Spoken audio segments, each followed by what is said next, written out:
Thanks. Hi, good morning, everybody. Okay. So this is going to be a talk about things we can do to be happier and more productive in our current jobs and in our whole lifelong careers. One thing I like about conferences is you learn about the craft, right? You learn about design, you learn about development, content, project management, all this great stuff. But we don't often talk enough about the whole long arc of our careers, where we're going and how we're going to get there and how we're going to be comfortable. So that's what I want to try to do today. Some of this will be anecdotal because this is cranky advice from an old man. Career advice from a cranky old man, sorry. Okay, I've spent most of my life working, and sometimes it is beautiful. You're just getting along with people, ideas are flowing, everybody's on the same page. That's wonderful. None of us has a real problem succeeding when things are going like that. But other times, it's flu season, people feel sick, your boss doesn't understand you, your colleague doesn't understand you, you're not on the same page at all, and the work situation can be really, really stressful. There's things in our control that we can change, there's things out of our control that we can't change, but can learn to work around, and that's what we're going to be talking about. Now, I applied for a job at the New York Times as the lead infographic designer, but for some reason I didn't get that job. This is an infographic about my career that I've made, and this is the first part of my career. This is going to assemble itself into a chart. It's going to be super exciting, but this is the first part, artist, and what that means, it doesn't mean that I was a successful artist. It means that I failed at a bunch of stuff and did a bunch of crummy jobs to support myself while failing at a bunch of stuff, right? So I was in a post-punk techno surf band called the Insect Surfers, and that was the most famous and successful act that I was in. A lot of Insect Surfer fans out there? Okay, sorry to hear that. I wrote 3 novels. They were terrible because I didn't understand anything about humans or life, but they had really nice passages of description. I did all kinds of creative stuff which I couldn't possibly make a living at, and I did all kinds of jobs like washing dishes. I washed dishes at a vegetarian restaurant called the Earth Kitchen.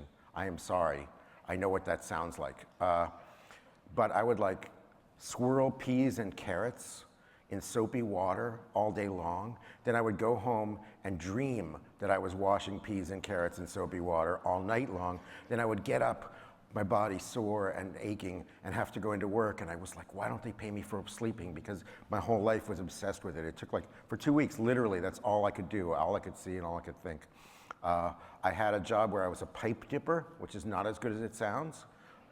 Basically, there was like a 400-pound guy on one end who was very muscular. This was in Pittsburgh at a non-union factory where they kept the windows shut so the toxic fumes would stay safely among the workers and not get out to the public. And I was the same height I am now, but like 100 pounds less. So it was pretty grim. And they just sort of had fun. It was like sport to be my partner, I guess, to like pick the heaviest pipe they could and then dip it in the, anyway. Did a lot of jobs that make me grateful to be a designer. If you've done any kind of service work, if you spent a summer doing service work when you were in high school, it's great training for being a designer or developer because A, you've done thankless tasks for very little money, and B, you can always have perspective. It's like, the client didn't like my design, they want to change it. And then I'm like, I'm not standing across to a hot pipe looking at a 400-pound man who's laughing at me like some cartoon character. Like, it's a good day. It's a good day. I'm not sleeping in a factory like some Dickens character, right? Oliver Twist. There was a split shift and I didn't have a car. I would literally sleep on a table in the factory and then get up the next morning when I had the morning shift. So every day's a good day. Guys, like every day's a good day. If we're in this room doing something we love, it's a great day. Try to keep that in mind every day, even on days when your kids are sick or you're sick or the project's not going very well. Try to keep that in mind. It's really important. That was the artist phase, and now I was a security guard. I forgot that, so I should mention that. This will give you some idea. I was a security guard. I didn't have a gun. I didn't have a badge. I didn't have a baton. I didn't have any training. I got a Vietnam vet who was having flashbacks out of an old lady's apartment without creating a scandal at the courthouse, at the Court Square condominium where I worked in Virginia. So that was pretty cool. Yeah, I did all kinds of things that I sucked at, and I got to fail over and over and over again. And that was also really good, because failing is the only way you start figuring out stuff that works. Hopefully, though, there's some old schmuck on stage who can do all the failing for you and tell you what not to do, and that's what I'm here to do. So after a certain point of trying to be an artist, I thought to myself, you know what? Instead of trying to be creative and like Picasso and not making a living, why don't I actually make a living using my art talent and my writing talent? And so I got into advertising, which I thought was a very creative field. And some of the experiences I had, I worked at really bad agencies and really good agencies, nothing in between. Now the bad agencies were afraid of their clients, and they hated them, and they would say yes to anything. They were very anti-confrontational. And the bad agencies were just about good meetings, and they were always very top-heavy. When you lose a client, they'd fire all the junior art directors and junior writers and keep all the senior creative directors. So basically, I'd be making $40,000 a year competing to sell an ad to the client with someone who made $300,000 a year. I wonder who was going to win that competition. So there was a lot of dirty tricks, a lot of politics. They'd be like, yeah, we're going to do, we want you to do the strategy that having a sex change operation is cool, and I'll do the strategy that the client makes a good camera. Okay, are you sure? Because this good camera strategy seems like a better one for Minolta. No. I'll do good camera's boring. They're used to that. I'll do good camera. You do sex change. Okay. I'm exaggerating just that much. Now, good agencies, on the other hand, also hated their clients, also had contempt for their clients. They just breathed this atmosphere that they were infallible. I worked for a brilliant creative director. He was 5 feet tall, albino, not that there's anything wrong with it. He was albino, had long white hair. He looked like a motorcycle guy, and a goatee and a white mustache, and he had a little voice like this.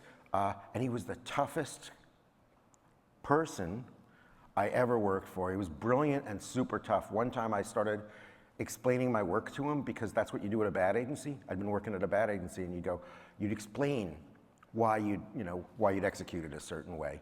I started explaining. I got like 10 seconds into it, and he said, I don't know if I can't actually say what he said, but it was really very offensive, lots of grown-up words, and he ended by showing me all the awards on his wall, right, of which I had none, to explain why he didn't have to listen to me. We did a campaign for VH1. Does anyone remember cable? Okay, and then there was something called MTV, which used to play music, and then once you had kids, you'd switch to VH1. VH1 was MTV for people who had kids, and it was MTV with the edge taken off, right? So of course, as advertising clients, VH1 wanted to convey that they had an edge. So they came to this agency, this good agency, and said, hi, we have no edge at all. Can you make us seem like we have an edge? We said, of course, that's what we do. So we sat down, we came up with this great campaign. I must say, like, a lot of people worked on it. I'm not bragging about myself. I was a small part of it. But these really, really, really smart art directors and writers came up with this brilliant campaign. And our boss approved it, and we brought it to the client. And this was that rare time when a client so respects the agency and so values the quality of the work that the client was ready to buy right there. We only showed one campaign. We didn't show all, we didn't do this. We have 3 campaigns, a wacky one, a safe one, and one with just a little edge. Does that sound familiar? Okay, we didn't do that at the good agency. We were like, here's the campaign, boom, like we were Paul Rand. Here's your logo, right? Paul Rand to Steve Jobs, the only person that ever talked to Steve Jobs that way. Here's your logo, I'm done, right? But that's how we presented to VH1, and they bought it, they loved it. And the client said, I love it, it's a buy. One quick question. We set every ad we ever did in Aurora Bold Condensed back then. Does anyone remember that typeface? Everything was Aurora Bold Condensed. And the client said, could I just see it in a different typeface? And Sal said, this meeting is over, and walked out. walked out of the room. And the rest of us were like sitting there like, and then we got up like baby ducks following mama duck, and we were like, and I was the last one in line. I was looking over my shoulder like, Helvetica, Cooper Black, anything you want, like anything you want. Because I would have made my career. If we'd sold that campaign, I would still be in advertising, probably to this day, and maybe we'd all be doing table layouts.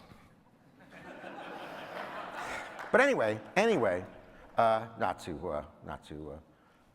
But I did, was so unhappy with advertising and so unsuccessful that I eventually got to the web, hooray, hooray. And here's my first website I worked on with two friends, 1985. This is for the movie Batman Forever. Does anyone remember this from the 90s? So there were two Batman movies directed by Tim Burton, which still kind of hold up pretty well. I mean, it's Tim Burton, so everything Tim Burton does is kind of the same thing and awesome. It's like it's like Red Velvet Cake. Red Velvet Cake is always awesome, and it's always Red Velvet Cake. You're not gonna mistake it for anything else. That's Tim Burton, only it's like goth and with skeletons and stuff, but basically Red Velvet Cake. Anyway, so, but this was when Joel Schumacher took over as director, and Joel had been, he's very talented. He'd made some really good films before Batman, but Warner Brothers gave him the Batman franchise because Tim Burton was done. And he was a costume designer before he became a director. So he is the person who put nipples on Batman. Right, so this is before the last Batman reboot, not the next Batman reboot we don't even want to talk about, but the Batman reboot that we all loved a few years ago that was so super dark and depressing that we all enjoyed so much, like the 8-hour-long Batman movies where everything goes to hell and Batman's house blows up and all that stuff that we loved so much. This was Batman Returns, and it was Val Kilmer as Batman. Interesting choice, and it had, anyway, it was a kind of a mixed bag as a movie, but the promotion was wonderful. The client was a visionary. His name was Donald Buckley. He was a VP at Warner Brothers at the time. It was 1995, and he said, and Netscape 1.1 had just come out, and it had two radical innovations. The first was that you could put a GIF image in it. You could actually put an image in a browser. This is when my career started, guys. You could put an image in a browser, and the second tremendous innovation was that you could make a tiled background image, right? You could make something a repeating pattern and it would tile and tile and tile. So you could create the effect of like a brick wall or a starry sky night or something, and you could set your type right on top of that. Nobody had done those magical things yet, and so we got to do them. The client was very visionary. He said, I want to keep the underground cachet of this Batman series, and I know that the web's going to be huge one day, so let's do this on the web. And he went to the ad agency where I was working and said, can you guys do a website? And the president lied and said, of course. And the president went to me and the other two nerds that worked there and said, can you folks do a website? And we lied and said, of course. And I'd never seen the web. And I don't know if you guys remember the first website you saw. I was not impressed when I did see the web. It was really ugly and seemed pointless, but I was still excited about it because it was democratic and anybody could do it. So we locked ourselves in a room and for like 3 months and came out with this website, and it had all these innovations that I spent the rest of my career never doing again because they all suck. But like one was like mystery navigation. If you look at the bottom, you can see that instead of saying like text files or video clips or audio clips, we had Gotham Radio, Gotham Cinema, Gotham Library, right? We were used to games and CD-ROMs, and it just seemed like a logical extension, and putting that on the web was huge.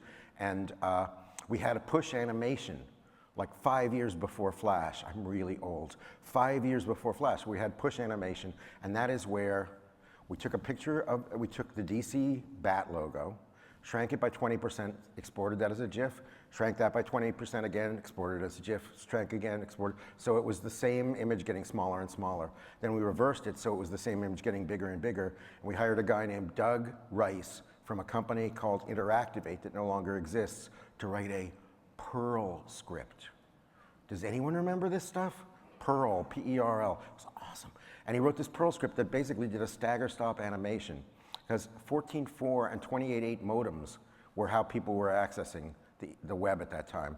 And so it was like a 4-color GIF, because if you had any more colors than that, it would have taken too long to load. But we had these fast loading images that seemed to animate, and it seemed like a bat was coming toward you. And then we did not a server refresh, but one of those href refreshes, like you write a line of markup in the head of your document that makes you go to a new page. That's how we loaded. I mean, like, we did everything wrong, but it was awesome.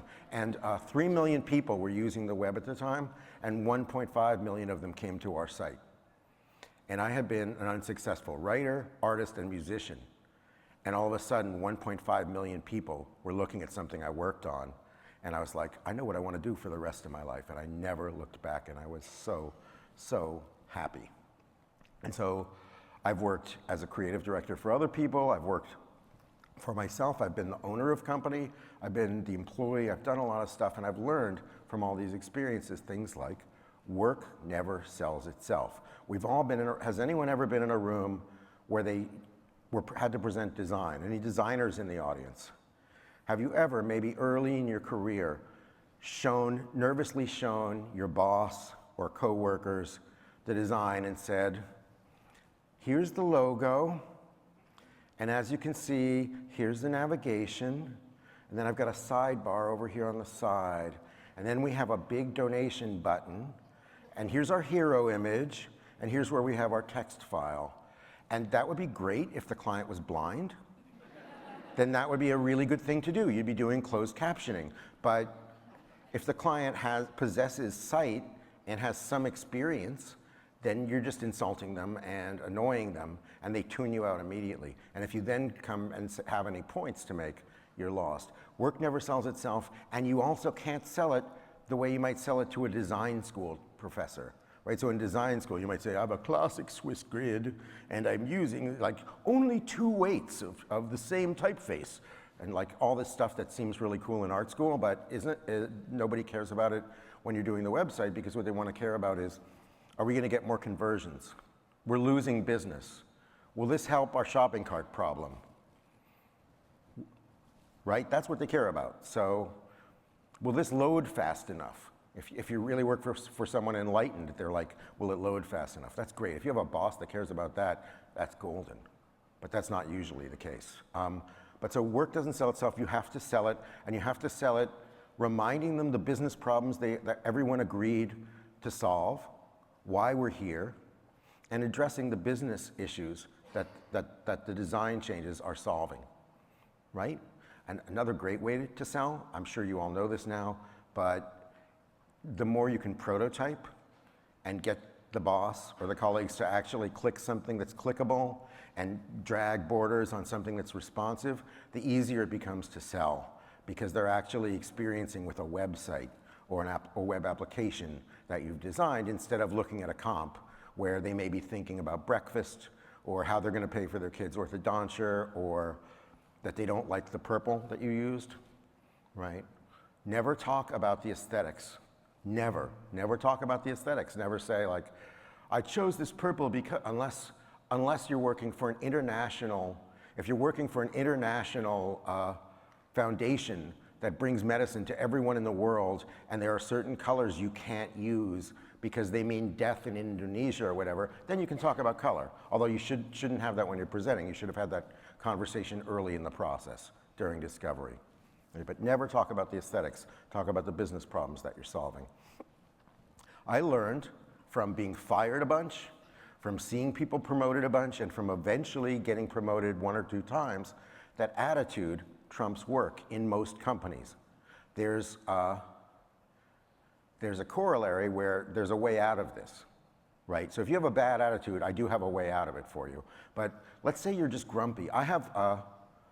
I apologize for the use of the word I'm about to use. I'm really sorry, but I have what's called resting bitch face. And this is where, like, people, at the conference, sometimes someone will come up and say, I loved your book, can we take a picture together? And I'll say, I'd be so happy to, that's great. And I'll put my arm around them and take the picture, and I look like this. And I'm happy. When they take that picture, I'm totally happy. I'm like, this is so thrilling. I wish my kid could see. Daddy's famous, right? But no. But I look like I'm miserable. It's just, that's what God did. I said, like, I'll let the guy draw a little bit, but the face, that's the way I am. That's the way I'm made. And I know other people like this. I work with a designer now who always looks miserable. And when he's the most psyched, he's like, I can't wait to tear into this.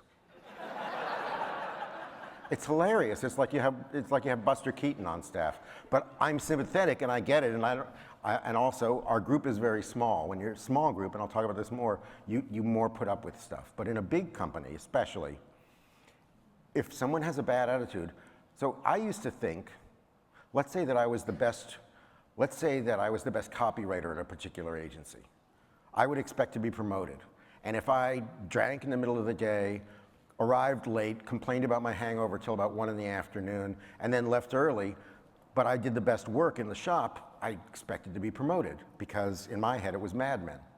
That's what I'd signed up for when I was working in advertising. And it was Mad Men for the bosses. It was not Mad Men for the peons that were doing the actual work. They were supposed to sit there and work and work and work and work and work. I didn't figure that out, so I got fired a bunch. And later, when I was sober and not doing those kind of things, I would just have like a cranky attitude about people I worked with, or I'd say, well, this strategy makes no sense. This is stupid. And after advertising, when I was working as a creative director at a shop, I'd be like, we really shouldn't be doing this. And guess what? If you're the person signing the paychecks, you're human and you can be prejudiced. If you're the person in charge of running a division, say at a big company, say you work at a big insurance company and you work on a team of 20 people, and there's 2 people that aren't as good as you, but they show up every day smiling and they just seem happy when they do the work, and they get the work done and it's pretty good. And then there's you, and you come in, put the headphones on, pull up your hoodie, listen to like rap so that it's bleeding out of the headphones, and just have this I'm resting bitch face is a nice euphemism for the face you give if someone talks to you. Guess what? If they have to lay someone off, it's going to be you, even if you're the best worker. It shouldn't be. You should totally be evaluated on work. But as we know, people are evaluated on looks, on how they dress, and certainly on behavior. It's not fair. It's not the way things should be, maybe, but it's the way things are. I work with a guy, he had to, one of my colleagues mortgaged his house to make payroll at a tough time. And he had people who were super talented, but were always complaining and always going, I don't understand, and why do we have to do this? Those are the people he laid off. They were some of the best people that he had working for them, but they were always giving him a hard time. And the more docile people, who were easier to get along with, kept their jobs. I'm not saying it's right, but it does in fact happen. So if you're kind of the smartest person in the room where you work, and you kind of let people know that, you have to be careful because it can be your undoing. Politics trumps work. Politics trumps work in big companies. Now, another thing. If you come in with an attitude and try to change, it's probably already too late. If you joined your company with a chip on your shoulder, it's probably too late. I'm going to tell you a story. My first professional job before I got into advertising, I took a job as a promotional writer at the DC Jewish Community Center because I lived in DC and I needed a job. And my name is Jeffrey Zeldman, so they thought I knew everything about being Jewish, but I didn't know anything actually. And like, they told me it was a writing job, writing newsletters, and I thought, this is good, I'll learn about marketing and break into advertising. But in fact, it was mostly answering the phone and bringing food to the picnics that they had once a week. And I thought I was superior to that. I had a really bad attitude. I was in this post-punk band, and I was a post-punk, and I wanted you to know what a badass I was. I actually wasn't a badass at all, but I got beat up a lot in school when I was a kid, so I wanted to pretend to be a badass so nobody would pick on me anymore. I think, 20 years of therapy later, I think that's what was going on. Anyway, so I was like, I looked like a punk, I dressed like a punk, I put my shoes up on the desk, I smoked at the desk. There was a thing called cigarettes that were legal in the country at the time, and people smoked in offices, on airplanes. It was crazy. They smoke in the operating room. What do you think? I think the heart looks pretty good, time to cut it out. That's what people did back then. I did that, but I don't do that anymore, but I used to do it. I did all this stuff, and like a Holocaust survivor would arrive in DC and say, some like 90-year-old guy and say, where can I go get kosher meat? And I'd say, you should be a vegetarian and hang up on them. Like, that was me. So after about 3 months of that, Jill, my boss, took me aside and said, I think I'm gonna have to let you go if you don't clean up your act. I said, what are you talking about? I can't imagine. And she said, well, and she told me all the things that I did that showed that I had contempt for the job, thought I was better than that, thought I was better than the place, thought I was better than her, et cetera, and how demoralizing that was for her as a boss and for my coworkers. And I went, oh, I had a moment of clarity and realized she was right. My consciousness was raised, and I got a haircut, I bought a suit, I came in early, stayed late, didn't smoke in the building, did all these things to clean up my act. And after and I would every Saturday or Sunday I volunteered to go to the picnics, and I was really, because before that I'd been an artist, which meant when I saw the landlord I would have to make excuses. But since I took the job, I would go, Jay, to the landlord, how you doing, buddy? I got to rent a couple days early if you want it. And I liked that feeling. I liked feeling like a citizen. I liked feeling clean and not like a borderline criminal. So I really enjoyed having a steady job. And I wanted to keep my steady job, so I cleaned up my act and did all this stuff. And after 3 months, she fired me. And I said, okay, but can you tell me why? Help me learn from my mistake. What did I do wrong? I said, didn't I do what you said? She said, oh yeah, you cleaned up your act, you dressed great, you're polite, you did all this research, you're fantastic, but I don't believe you. You're still that guy. You're still that guy. And I have talked over the years to other people who've had awkward or painful job situations, and one of the things that comes up over and over again is, how did they start? I've talked to people, and I've even seen it in my own company, where someone comes in as a junior, and they're obviously very talented, but they're a junior, and they never get promoted. Someone else gets promoted, or someone comes from outside. Have you seen this situation where somebody's really good, maybe you, really good, and you're there for 5 years, and when you start, you're being mentored by the person who hires you, and you're learning. 5 years go by, you've taken that person has moved on, you're doing their job now, you're supervising other people, but you're not getting their job title or salary, and you don't know what's wrong. The answer, sadly, and again, this is one of the things that we can't control. We can, I'll get to that in a minute, but one of the things that it's seemingly we can't control is human nature. I have a friend who when he started working for me, he was 15 years younger than me, and guess what? He's still 15 years younger than me. And he'll always be 15, unless one of us dies, which we're not gonna get into that today, but he'll always be 15 years younger than me. So he'll always be a kid to me. I respect the hell out of him, but I'm always thinking, he's a talented kid. You've seen people people who've been married for 40 years and they're still really attracted to each other, and you're like, how? Right? But they see each other the way they first saw each other. These are lucky people, it's not everybody.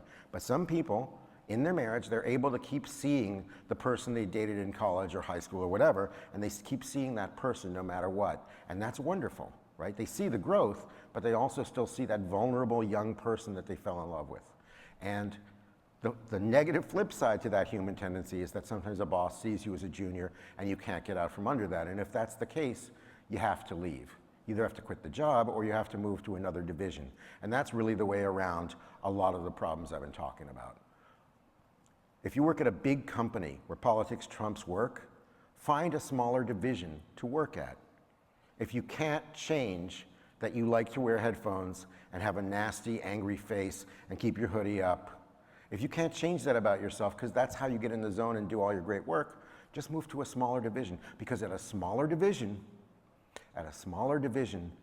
they don't have room to care about personality. They just need the work done.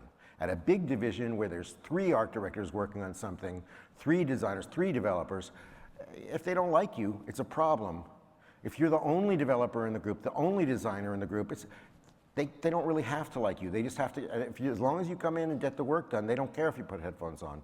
It's really true. If you've ever worked at a small company versus a big company, you've seen this. If you've worked at a small division. So if you love the company that you work at or the organization now, you don't want to leave there, you've got great insurance, it's across the street from your kids' school, everything's perfect with the job, except that you're never going to get promoted. If there's another division you can move to, where you can do similar work, you tell the boss, I want a new challenge. I want to move to that group. You don't say, because it's smaller and I'll have more of a stake. You say, I want to move to that group for a challenge, and they usually say yes. That's the way. And if you don't have that option, it may be time to job hunt. And I hate to say that, especially because some of you, your boss paid to send you here, so don't tweet the last minute of what I was been saying. Okay, now this is a wonderful drawing of a heart by Mike Koos. And Shopify, an Event Apart sponsor, last year made this shirt and we gave it away to anyone who came to the show. And we loved this, and I loved this, and I loved it so much, I gave it to my daughter who just turned 11, and she would like wear this to school. And it basically says, design is at the heart of everything we do. And it's a lovely shirt, and like, you're wearing it right now? Awesome. Okay, you should not listen for the next 2 minutes then. Okay, on one level, it's great because loving what you do and being proud to be a designer, that's a great thing. But it can also be super annoying to the people we work with, because there's a perception that designers are a little bit precious, and that they sometimes think if they can tell the difference between Helvetica and Arial, they're superior to someone who can't, right? And the reason that perception exists is because it's true. And we are superior. Oh, we're definitely superior, but we can't let on about that. Now, my daughter has invented this character called Mr. Huffington to take the wind out of my sails when I start to get pretentious. And she's 11, so this is a little gross, and I'm going to apologize, and I know it's early in the morning for this, but Mr. Huffington likes the smell of his own farts. And so I'll say something like, it could be the most innocuous thing, like we're at a museum, and I say, I really like the way, I like the way the artist just had that one element of red on the painting. It really draws your eye. And she says, you see, I'm a designer, and I see things a little, like she's like 11 going on 40, but she always like totally punctures me, and it's great. It's great. And we all need something like that. So like, we don't want to be Mr. Huffington, right? We don't want to do that. We want to be colleagues and partners here to solve a business problem, same as everybody else. And even though we secretly have all this wonderful craft, coders, same thing. Coders can argue about block quotes in HTML5 for 4 days. And you're all wrong, by the way. Oh, and also the HTML5 spec is wrong. They did it wrong. We can talk about that at the party tonight, but it's totally wrong. But that's because we can like get all bent out of shape about that stuff. But that's for us. That's for events like this. That's for talking to our partners that we work with. But for the rest of our colleagues, man, just business. Okay, because we are what stands between us and success. We are our own worst enemies. There was a General MacArthur. There was a war called World War II, and General MacArthur famously in the Philippines said, we have met the enemy and he is ours. And a few years later, Walt Kelly, the creator of the Pogo cartoon, said, we have met the enemy and he is us. And I always loved that phrase because I really identify with it. Most of my problems in life come from me getting in my own way in some capacity because I'm afraid of confrontation or whatever the case may be. And those are the things we need to work on, right? So in the stuff that we can control, right? In the stuff that we can control in our careers, what do? Some people pray. Like there are people who pray to be a better husband or wife, a better parent. You can pray the same way to be a little more tolerant at work, a little nicer at work. If prayer doesn't work for you, if that's not your thing, meditation, basically the same thing, right? And there's different ways you can just take a yoga class and find out about it, or there's lots of different ways to get into meditation. But basically you just relax your mind and you focus on, you actually focus on nothing, but it helps you, like I have problems with anxiety and anger, and pretty much not anymore because I do a lot of yoga and I do a lot of meditation. It works for me. I don't know what'll work for you. Some people take pills. I don't know, but that works for me. And if you're the headphone person, right, who loves to put up the hoodie and listen to rap really loud all day long at work, that's totally cool, or whatever the kids are listening to now. DPM, EPM, ECM, come on, you guys. What are the letters? MDMA, what? Anyway, whatever the kids are listening to, whatever it is, if that's what you like, that's cool. But go to a meetup. If you're shy, go to a meetup. You don't have to talk. It's like alcoholics who get help don't usually go to an AA meeting and go, hi, I'm an alcoholic. They usually sit there for a couple of weeks going, I hate this place, these people suck. And then one day they say they're an alcoholic. And you can do the same thing with meetups. You can go like, wow, she thinks she's got it going on. Wow, this guy's full of himself. And then eventually you'll start talking and you'll be one of them. And that's how that works, right? But I'm very shy. It's weird because I have this business and I'm a designer, so I have clients and I'm like always meeting people, and secretly I could like basically spend my life in bed with a bowl of ramen, right? That would be like pretty good for me. But I'm sorry, I know that's a really horrible visual, but anyway, meetups can help you get past that part of yourself. Okay, so we talked about things that you can do to work on yourself, but there's another part of advancing your career and having a long-term career, and there's a lot of stuff that's outside of your control. By the way, I took this at a toy store. This really is a doll, and it says, smell me, I smell like fruit. So I really just had to take this picture. And but what do you do if you don't have work that you can show to show how good you are? You're really good, but for some reason you can't show your work, right? Sometimes the work is compromised. At the last minute, you're working on a long-term project, and by the time it's done, it's nothing like what you all said they were going to do because the boss or the client changed direction 5 times. Or at the last minute, just as you were about to deliver the templates, they went, oh, we don't need members. We need to have no members. That's how we're going to solve this. And so you're going, so this whole stream of engagement that we built to increase membership, yeah, keep that, but we don't want it to work. So like you end up with, we've all had projects like this, right? Right? At the last minute, it's like, it's not a funeral anymore, it's a child's birthday party. So put a clown in there. Okay, that'll solve it, right? And sometimes the work isn't compromised, it just might be secret. You work at a financial institution, you work on a corporate intranet that's amazing, you're solving all these UX problems, you're doing great work, you're doing research, it's fantastic, you've improved engagement, whatever, but you can't show it. It's private, it's secret. So what do you do? Well, I'm going to talk about compromise work first. This is Jesse James Garrett from Austin. He wrote a book about user experience. I think he was the first person to use the words user experience together, user and experience together in a sentence, and he wrote like thousands of sentences about that. He and several other early UX practitioners founded Adaptive Path. They launched it here in Austin about 10 years ago, and a few months ago they sold to a bank. So it's sad, and like, it's not a great time for design agencies, you may gather. These were the people that just cleaned up. They would like come in. So I have an agency called Happy Cog, and basically, Adaptive Path would get a gig, and they'd take like 9/10 of the budget to have a conversation with the CEO and with some other people, and then write 3 bullet points.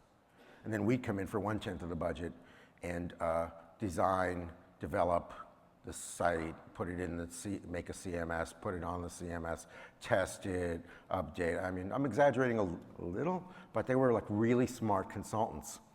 And that is the most lucrative. We're all in the wrong place. Everyone here is in craft, right? We're all really good at what we do, and it's a craft thing. And financially speaking, we all made a very bad decision. Because the most lucrative thing you could be is a consultant who comes in and talks to like 5 C-level executives for a couple of hours and gets just a massive paycheck. But anyway, we don't want to do that. We want to sit at our desk with headphones on, right? So we're cool, so everything's good. Anyway, Adaptive Path had just done a project for Technorati. Does anyone remember Technorati? They actually still exist, so that's sad that I said, does anyone remember? Okay, thank you for the people nodding. They were a company that monitored blogging. Does anyone remember blogging? Okay, so blogging existed from about 1990 when the web started. Then around 2001, when Peter Merholtz said, let's call it blogging, it suddenly got invented. Then a bunch of new bloggers came on, and there's people who make a living. There's people who have great blogs, like there's mommy blogs, There's technology blogs, y'all know. Huffington Post was a blog. There's political blogs. Oh boy, are there political blogs. Anyway, Technorati had something to do with managing perceptions about or data about blogs. I don't really understand what they did. I never did, but I suck at business. But Technorati, they had a guy, David Sifry, and blogging was so big, he was on CNN during an election cycle. And Wolf Blitzer, who by the way used to go to the DC Jewish Community Center mixers when he had black whiskers.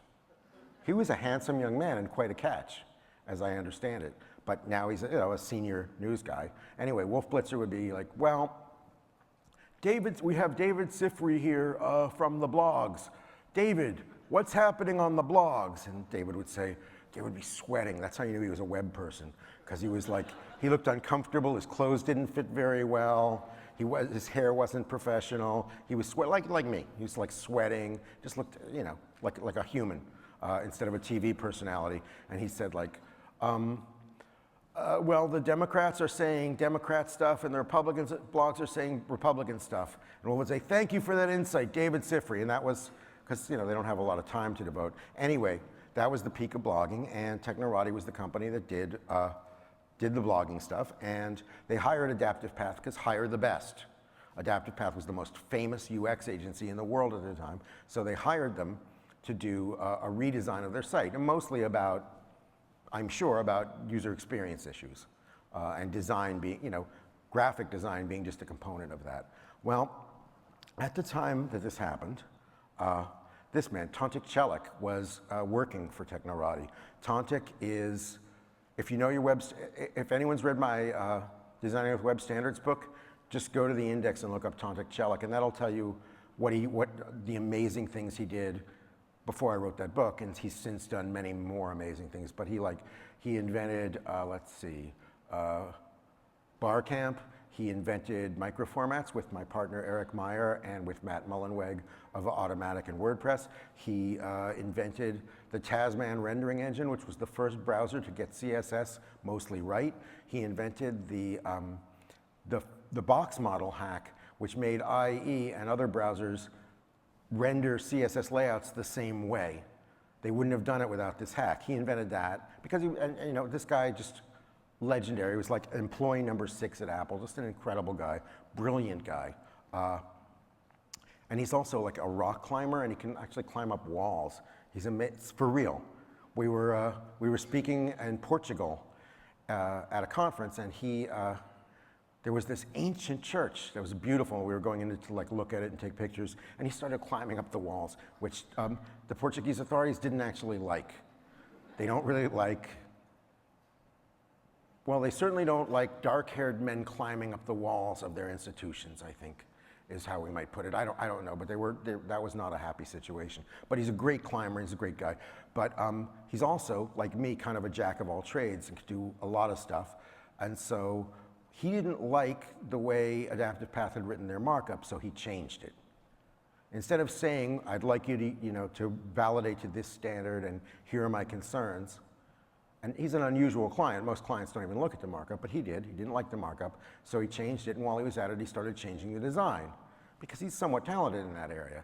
But the problem is, he was think about this, designers, he took a design that had just been delivered by an agency and started changing it. And it wasn't really a change for the better, aesthetically and in other ways. So now Adaptive Path, and this was, by the way, this was a site everyone was looking at, because this is Eric Meyer, my partner's redesign watch, from the early 2000s, and this was about sites, big sites that were being redesigned with CSS layout, being redesigned with web standards, because that was a new thing back then.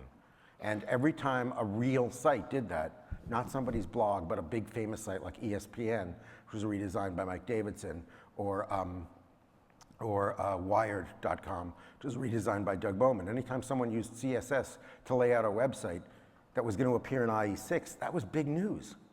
Right? That was really big news. So Eric Meyer was keeping track of this, and people were watching this site, and unfortunately for Adaptive Path, it wasn't the best showcase of their talents. So what did they do?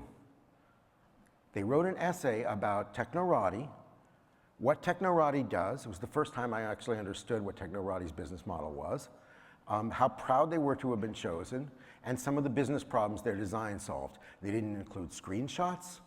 They had a link to technorati.com, of course, but they didn't point out the stuff that wouldn't have been in their interest to point out. But they still managed to brag about the work they'd done. Brag's the wrong word, but they still managed to hold forth in a positive way about work they'd done for a major client, and that's what you do. HappyCog, a little while later, we got, who here knows Monotype? Monotype is like biggest font company. Like, they make Adobe look like two hobos with a rag and a harmonica. I mean, they're huge. They own all the fonts in the world, just about, and they came to us at HappyCog and said, we really want to feel cool. We're huge and we're big, and we want people to love us like they love, say, Heffler and Co. And we said, well, this is very much like VH1 saying, we've taken all the edge out of our programming, now give us an edge. It's the same thing. They came to us and said, we're the most successful font company in the world. Why don't people like us more? And we said, well, because they like indie fonts. People like House Industries. They like edgy little indie companies like Heffler and Co. They don't love, we're a weird company, we're a weird country because we love capitalism, but when people get too successful, we kind of hate them. It's like we're hipsters and going like, I liked them so much on their first album, the one that didn't sell.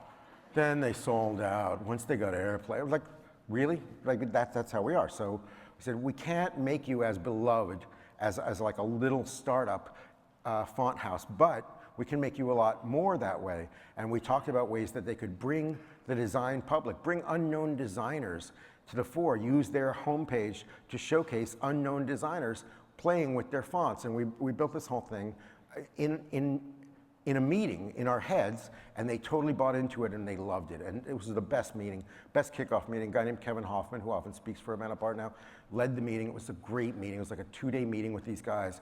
It was like, I loved the meeting. Like, do you ever love a meeting? I was like, wow, this is what a meeting's supposed to be. I never knew. I've been going to them all my life, and I never knew this is what they're supposed to be. We had this great meeting, and here's the problem. The project took 2 years to complete. Anybody work on long-term projects? The rest of you just do like 6-week turnaround jobs? Most of you work on like stuff that's always iterating and, right? Okay. The problem was they were so successful at acquiring new companies that they kept on adding new people to the directorship of this project. So we kept adding people to the directorship of the project who hadn't been there from the initial kickoff and who were new to it and wanted to put their stamp on it like people do. And over 2 years, business problems changed, and the things that they wanted to solve 2 years ago weren't necessarily the most urgent problems to them anymore. And so the showcase, it's still a great site, but the showcase piece that we thought it was going to be didn't happen. So what we did, we took a page from Adaptive Path and we focused on the fact that we'd helped them sell web fonts at a time when almost no one was doing that, and that was very hard to do. And there was like, Typekit wasn't the monolith that it is now. Typekit was a fledgling startup, and all the font houses knew that web fonts were going to be important, but nobody was quite sure how to sell them. And we helped them do that, and we helped them do it with an interface that was very easy to use, where people could see the fonts before they bought them and set their own headlines and all that stuff. And that's what we wrote about. We wrote about the wonderful success story of that aspect of the site, instead of about our disappointment because something we dreamed up in a meeting never happened. And that's what you do. Now, there's a writer named Rachel Andrew. She's the developer of Perch. She's a longtime friend of Web Standards, longtime web developer. She writes a column about business problems for like developers and how she solves them at her company. She writes this at A List Apart. And it's really worth reading. You can find her, basically go to Google A List Apart Rachel Andrew, and you'll find her and her bio and links to her other works. Mike Montero is a great designer and mentor and speaker for design, and he's written all kinds of articles about, how not to present work. This was my favorite. It's called 13 Ways Designers Screw Up Client Presentations, and one weird trick you won't believe works. Right, and it's really funny, and that's at medium.com. You can find that, and he also has a series of articles called Dear Design Student at medium.com. Check that out. He's also written a book called Design is a Job that demystifies design and talks about how to present design and what a designer's responsibilities are. I like that book so much I published it, and I recommend buying it or going to the library and reading it. And he just wrote a new one called You're My Favorite Client, which is, if you dare, you give it to your boss or your client, because it goes on the assumption that clients brilliant at what they do, but nobody taught them how to evaluate design and code. So you can't expect your boss or client to just make the right decision every time. So you have to help. So they need help to make the right decision, and that's what this book is about. You're My Favorite Client. Now, and I also have a column at A List Apart called Ask Dr. Webb, where I talk about the kinds of problems that I've been discussing and solutions that I've been discussing here today, but just in more detail because there's more time. It's not an hour. I have all the time in the world on the web because it never ends and it always scrolls. Okay, now there are places where none of this advice holds true. I have a friend who's a web designer and she's fantastic, but she lives in Milan. And in Milan, the client is king, the boss is king. They say, no, you don't tell me, I tell you, I'm paying you. You're a servant. That's how they act. And there are even places in this country where you might have a boss who says, just do what I told you. And when you're trying to explain why responsive design is important, or why you want to make the type bigger, or why you're going to take time to do accessibility testing, and they say, no, just do it my way, and maybe you can't quit that job, right? Maybe you got 3 kids and you don't want to look for a job right now. Maybe there's other satisfactions at the job. If you're in a position where you can't control your own work, what can you do? Blog like no one's reading. Start blogging. Everyone in this room, please start blogging. You don't have to be a great writer. No one's going to read it. You and a friend, the friend you tell, will read it. Eventually, some of you will become famous bloggers, but most of you won't, but that doesn't matter. Blogging helps you get your ideas out, which makes you better at presenting them to your boss and your client, makes you more confident, and if you have to look for a job, makes you more confident in an interview. The more I write, the more I understand what I think, right? I know this works, and I'll tell you why in a minute, but writing really helps. Now, this is Jason Santamaria's old site. Is anyone familiar with Jason Santamaria? Great designer, works at Vox Media now, used to be at HappyCog. He's often spoken on this stage. So I was working on a project, and I was running HappyCog at the time as a loose-knit consortium of freelancers. And Doug Bowman and I were both working on the same design. The client liked mine, but they were wrong. I sold them Doug's, which was much better and much more appropriate for them. And then Doug threw his back out and couldn't work. So I looked, and Doug did all his work in Illustrator. And I did all my Photoshop. Remember, this was the fixed width days. I did all my Photoshop comping. Actually, this was a liquid site, but still, you'd comp for an idea. So I didn't want to try to take over, imitate Doug's style, and work in Illustrator when I'd never made a website in Illustrator. I'd always used Photoshop. I could use Illustrator for setting type and for making logos, but I had no idea how to use it as a web design tool. So I Googled, and then one of the first things I came up with was this article called Gray Box Methodology by a guy I'd never heard of called Jason Santamaria, who was this unknown guy who was blogging. Anyway, he was like a couple years out of college, but he sounded really confident and mature in his thinking. And as I read about it, I realized not only did he understand how to do what was going to be needed, but he also had a very strong point of view about graphic design and about web design, and I thought, that's a good person to work with. So I contacted him and said, I have a thankless task for you. Most of the money's been spent already, I can't pay you what you're worth, and you can't design it the way you would design it. And I see that you're a really good designer, but you have to imitate someone else. And he said, okay. And he did it without complaint. And his attitude was so good, and his work was so good, and he did it on time without me having to bust his chops. He did it unsupervised on time, that because of that blog post and then the work that he did, when I contacted him, I said, do you want to start working with us? And the next design project I got, I said, I'm not going to do this design. I want you to do it, Jason, because I wanted to reward him, and I wanted to pay him and what he was worth. And he was so good that I ended up hiring him, and I stopped designing most of the client projects because he was so good and I didn't need to. He was really good. He was better than me, and I liked that. And I found him because he blogged. That's my point. I found him because he blogs. Now, if you really can't blog, you really can't put words together, you just hate words, but you're really good at illustrating or cartooning or color schemes or anything like that, there's Dribbble, this fabulous community. I'm sure most of you know about it. I'm sure all of you know about it. I'm just telling you something you already know, but Dribbble with 3 B's, dribbble.com.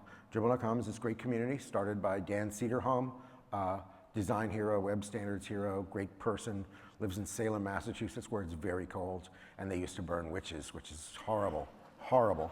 But he didn't do that because he's not that old. Anyway, Dribbble's great, or Behance is another place where you can have a portfolio.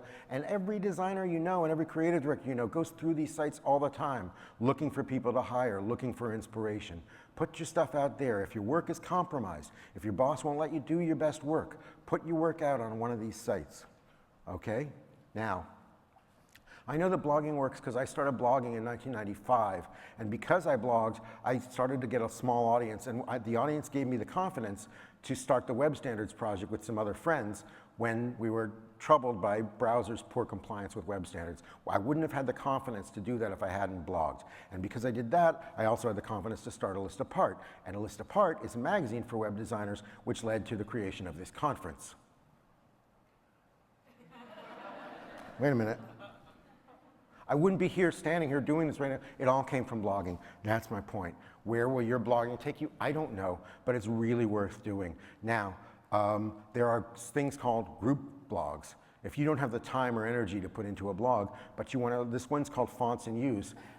Nick Sherman and some other friends do it. And if you guys were listening to the music before the show started, and you were listening to this weird disco track with like psychedelic guitar on top of it, that was by a Brazilian composer named Diodato. And this is the album that it came off of. And they actually tell us what font was used, Prismania and Futura, of course, but Prismania is that psychedelic font. And this is what Fonts in Use does. They find old weird stuff and say what, or new stuff, and say, this, of course, is Men in Belted Sweaters, which we all remember. Look how happy she looks. Also, I think that's Matthew McConaughey's best role. Okay, this is Men in Belted Sweaters, and if you want to make something that looks like this, I don't know why you would, but if you do, Giorgio's the typeface for you. So Fonts in Use is the place to go.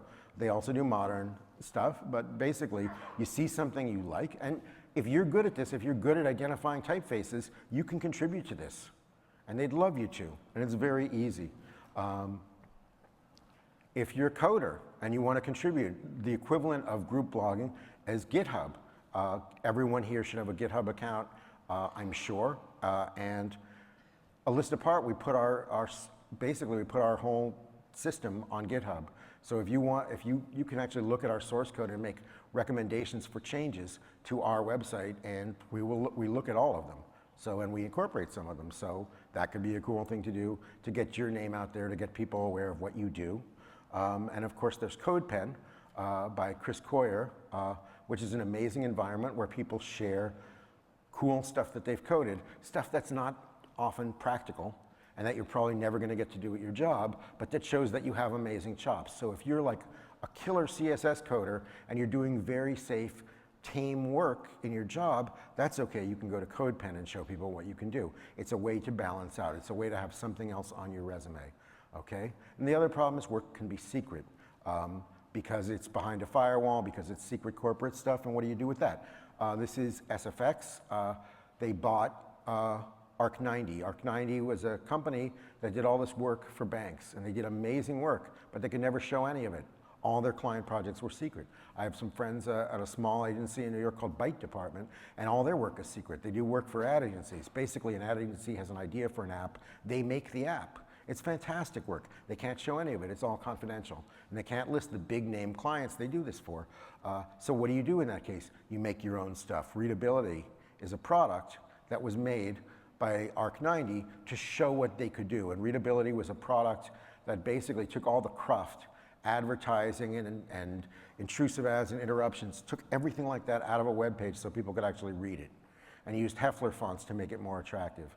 And I used to go around lecturing about readability and say, this is what's coming.